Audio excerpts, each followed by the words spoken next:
Les animaux, eux aussi sont soumis au stress de la vie.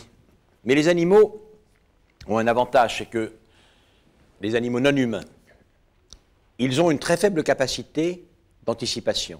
C'est-à-dire que leur vision de l'avenir est faible, mais elle n'est pas très importante. Elle n'est pas nulle, mais elle n'est pas très importante.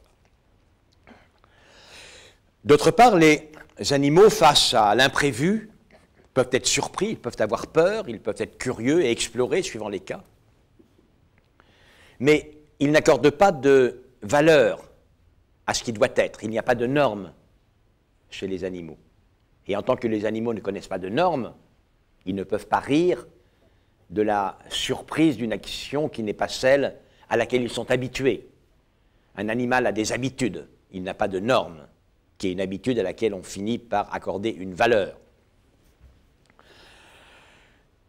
L'homme, lui, a des normes, il est angoissé de l'impression qu'il laissera s'il ne s'y conforme pas, de sa conscience lorsqu'il se convoquera lui-même à ce tribunal-là.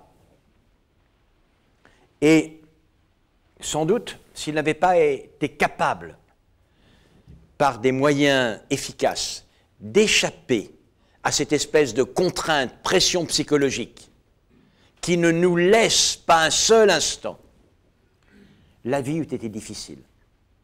Il faut de l'insouciance pour s'épanouir. Il a fallu de l'insouciance pour qu'Homo sapiens, dans cette évolution, s'humanise totalement. Et là, c'est le rire. Le rire, à un moment donné, remet les pendules à zéro. On peut rire de l'autre, on peut rire de soi, on peut rire de ses malheurs. Et au moment où l'on rit de l'autre, de soi, de ses malheurs, alors tout va mieux. Alors la contrainte s'apaise. Alors on peut se réapproprier soi-même.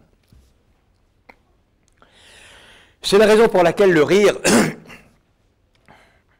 est un extraordinaire moyen de résistance, de subversion, de sédition. Mais également, il peut être une violence incroyable